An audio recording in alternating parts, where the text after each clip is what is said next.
Welcome to the course PH8253 Physics for Electronics Engineering.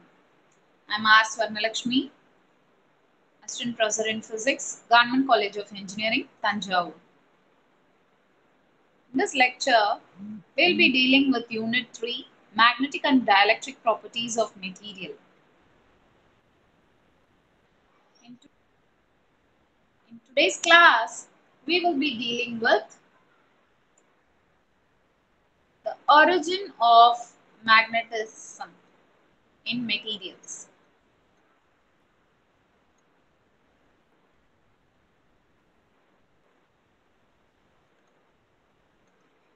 As we all know, materials are made of atoms with a nucleus surrounded by electrons revolving in orbits. So the electron moving around the nucleus can be assumed to be a current carrying loop. When you consider a bar magnet consisting of North Pole and South Pole, the field lines near the bar magnet are such that the field lines are concentrated near the poles and sparse elsewhere.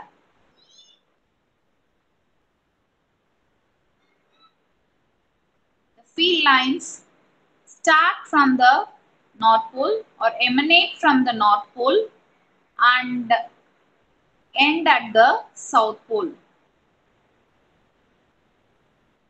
So this is the pattern of the magnetic field lines near a bar magnet.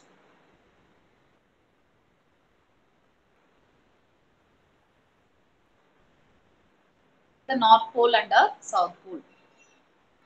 By right hand thumb rule, the field lines near a current carrying coil with current flowing in the anticlockwise direction will have the magnetic flux density pointed upward.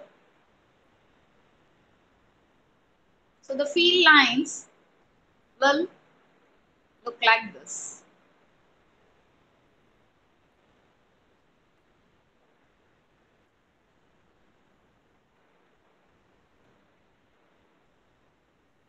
When you compare the field lines near a current carrying coil and a bar magnet, it is evident that a current carrying coil resembles a bar magnet. It's identical to a bar magnet.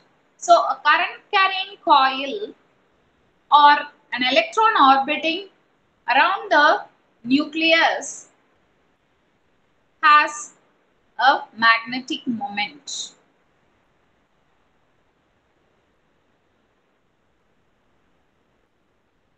The magnetic moment of the electron can be either orbital magnetic moment or spin magnetic moment. The orbital magnetic moment is endowed due to the orbital motion of the electron, whereas the spin magnetic moment is due to the spin of the electron about its own axis. The net magnetic moment is the vector sum of both orbital as well as spin magnetic moments.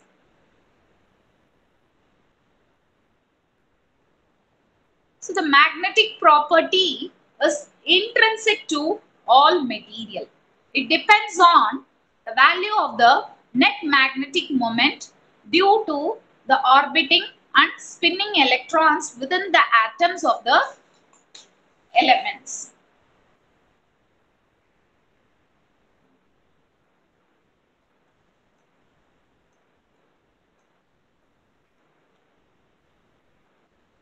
When when you consider a solenoid with n turns and of length L,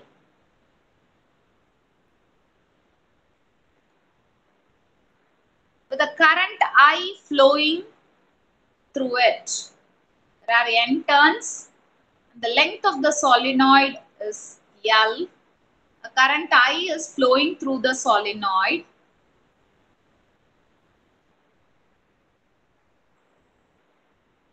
So you have a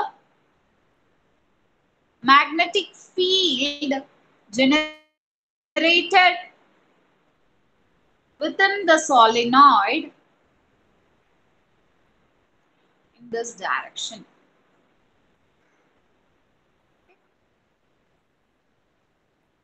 So the field strength H is given as Ni by L. This is the applied magnetic field intensity. Okay, this is the applied magnetic field.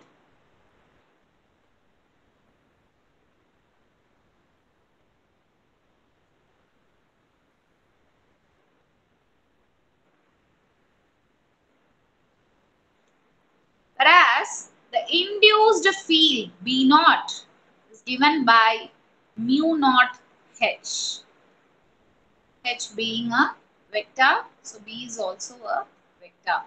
Here mu naught is called the permeability of free space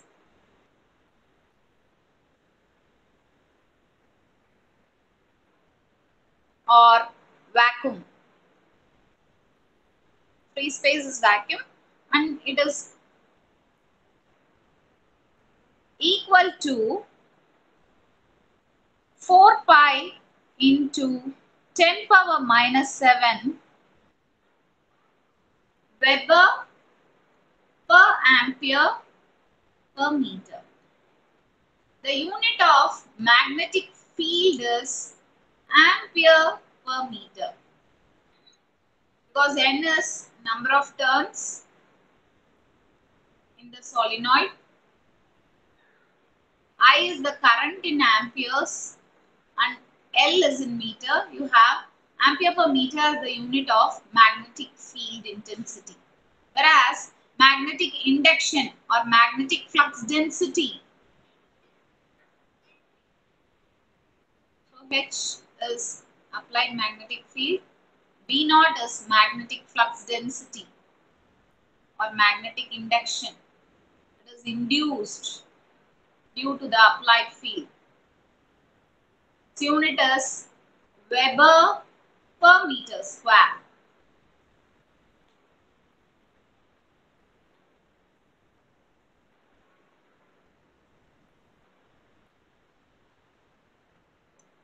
Magnetic flux density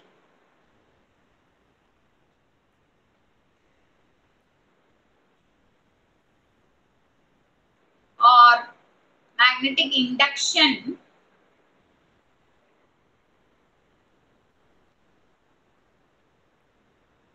can also be defined as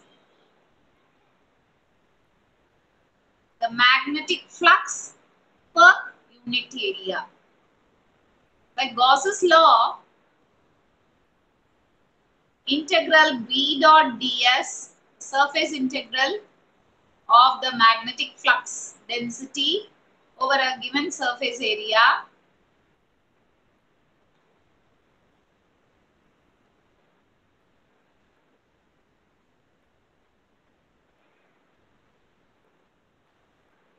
is equal to the magnetic flux. Phi b is the magnetic flux.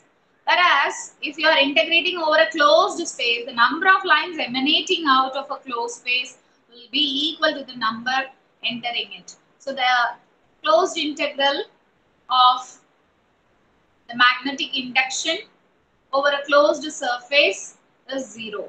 This is Gauss's law of magnetostatics.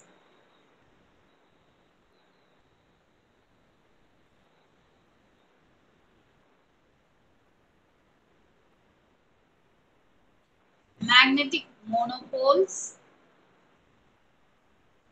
do not exist. That is the inference from the Gauss's law of magnetostatics. If you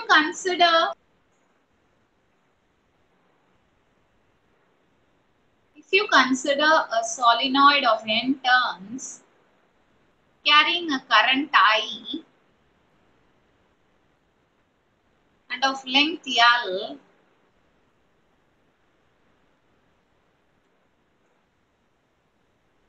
and if a material medium is placed within the solenoid, then the field induced within the material B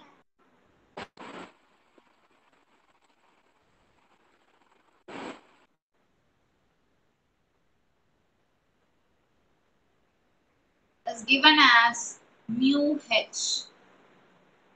So magnetic induction B, the induced flux density B is mu H, where mu is permeability of the medium.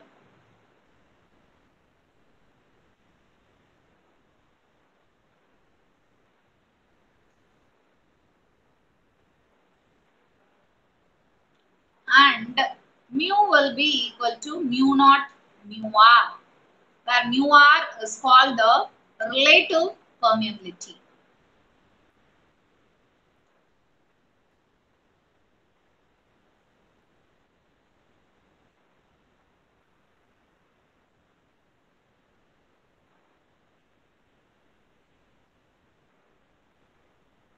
Here H is the magnetic intensity, the applied magnetic field intensity, which is the Ni by L. So unit is ampere per meter. Whereas magnetic induction, the unit is Weber per meter square. The unit of permeability is Weber per ampere per meter.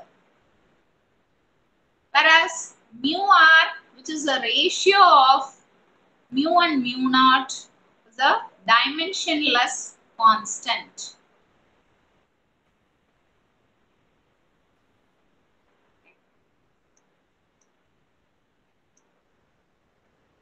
So we have, for a material medium, the flux density as mu H. This can also be visualized as the flux developed in vacuum plus the flux due to the alignment of the magnetic dipoles within the material. So this term mu naught H represents the contribution due to the atomic dipoles within the material. So comparing these both expressions,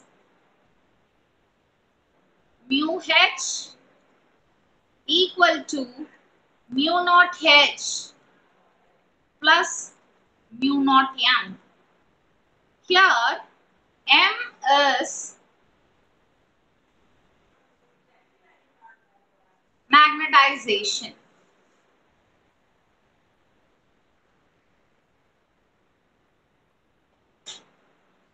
It is the net dipole moment per unit volume.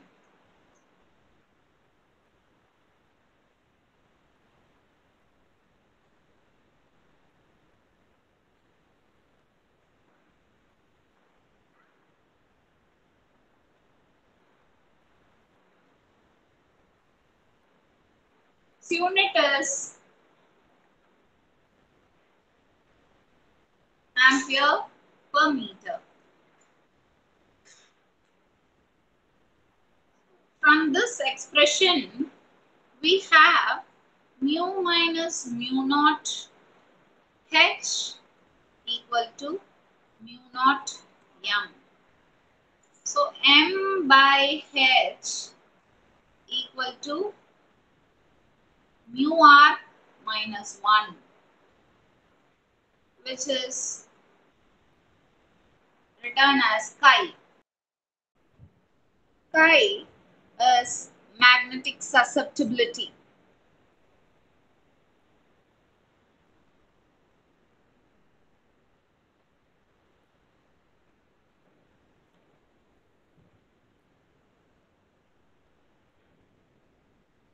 Since it is the ratio of magnetization to the magnetic intensity, it is dimensionless. It is related to the relative permeability as chi equal to mu r minus 1. Depending on the value of chi and mu r, materials are classified into three kinds: the diamagnetic material, paramagnetic material, and ferromagnetic material. We'll wind up today's class here. The takeaways from today's class are listed as below. We have discussed the origin of magnetism in material.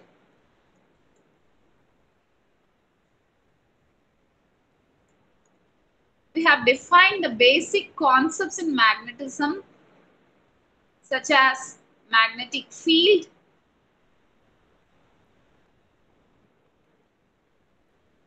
magnetic induction,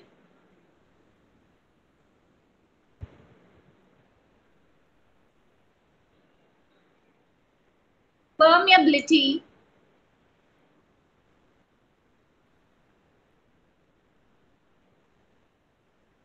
relative permeability,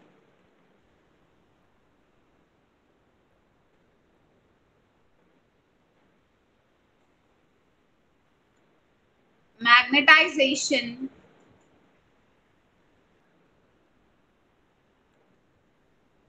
susceptibility.